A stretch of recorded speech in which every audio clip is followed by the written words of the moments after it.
Marakip Jaed, Pangasinan, mula sa mga kilalang atraksyon dito. Hanggang sa pinakadulo tulad ng Puerto del Sol dito sa Bolinao. Nililibot namin yan! Kung day trip lang ang hanap mo, dito ka pumunta sa 100 Islands National Park sa Pangasinan.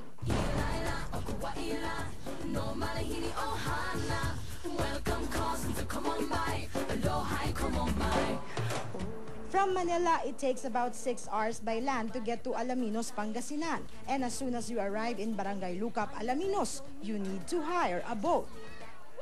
Papuntang 100 Islands, kailangan po sumakay ng bangka. At sabi po, sa isang bangka, 10 lamang daw po ang kakasya. Pero kung titignan ang inyong likuran, 2, 4, 6, 8, 9, 10, 11, 12, 13. Kaming nagtapuan ng kasya. Sa gitna ng dilim at basang-basa pa sa ulan.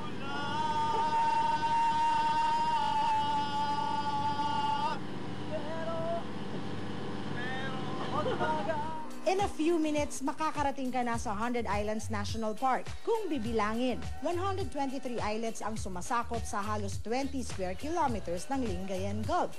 May kanya-kanyang hugis ang bawat islet. May hugis turtle, teddy bear at korteng babae. Ilan ay may mga kuweba tulad ng Cathedral Island. 3 sa mga isla ang pwedeng tambayan, ang Governor's Island. Laking gulat ng 3 boys nang makita ang bahay ni Kuya na ginamit sa PBB Teen Edition.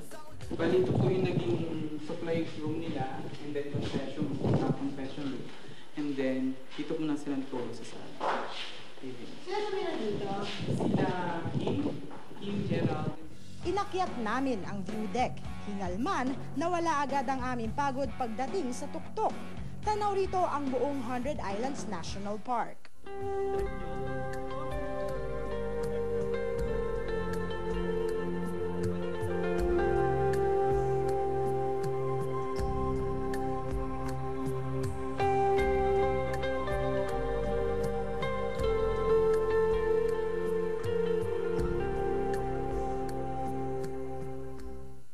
Sa Children's Island naman, pwedeng mag-overnight sa mga cottages.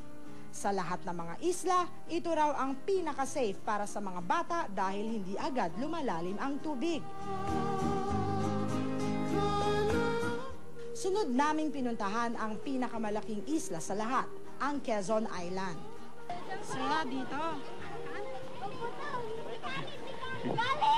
Super saya. Water sports ang pambato dito. Sinubukan namin ang kayaking.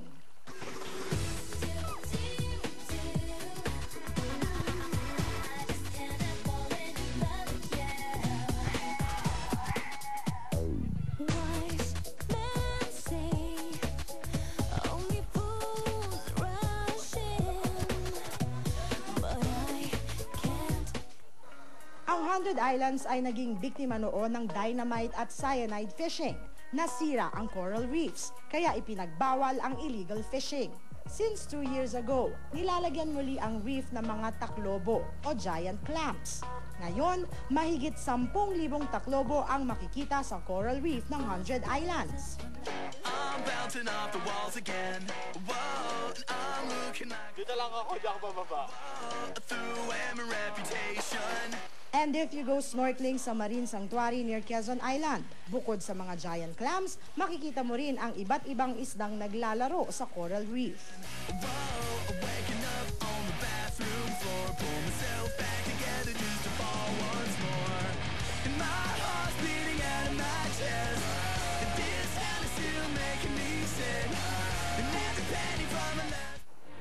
Para mapanatili ang ganda ng 100 Islands, ipinapaampon ang ilan sa islets sa sinumang nais makatulong.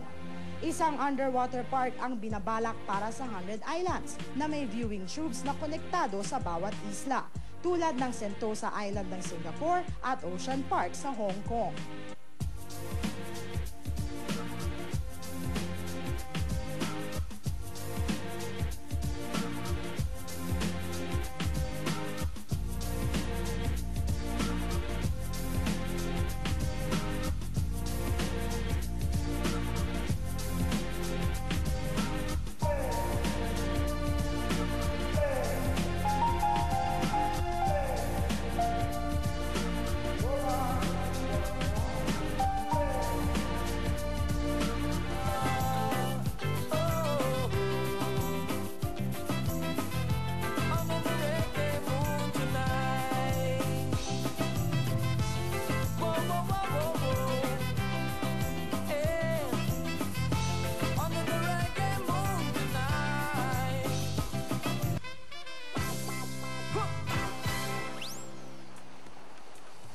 100 islands in Alaminos, Pangasinan. 45 kilometers mararating mo ang Bolinao. Malayo siya sa Maynila. Naabot ng 6 na oras. Pero tiyak mag-e-enjoy ka lalo na sa mga resort dito.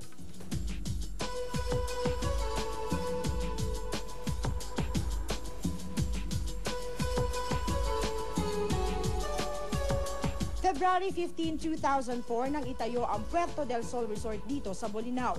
Pagpasok mo pa lamang, bibilib ka na sa landscape dito.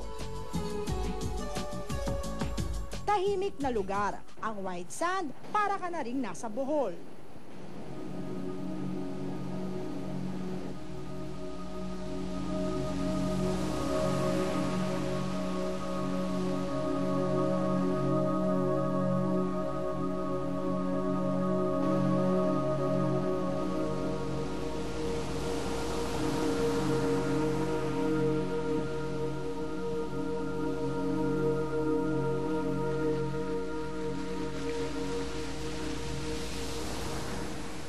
Pamilya at tamang-tama para sa mga honeymooners o kaya naman sa mga lovers na gustong takasan ang ingay sa Maynila.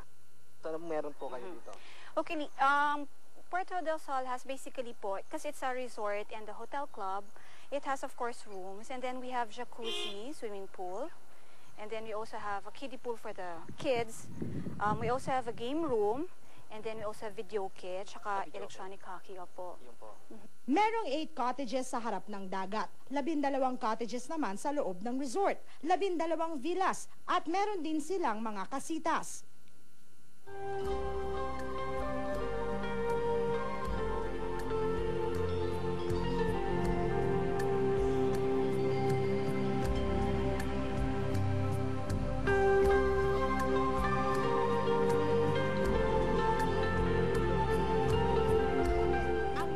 Sayang Lingayen Gulf kung saan naglanding noon si General Douglas MacArthur.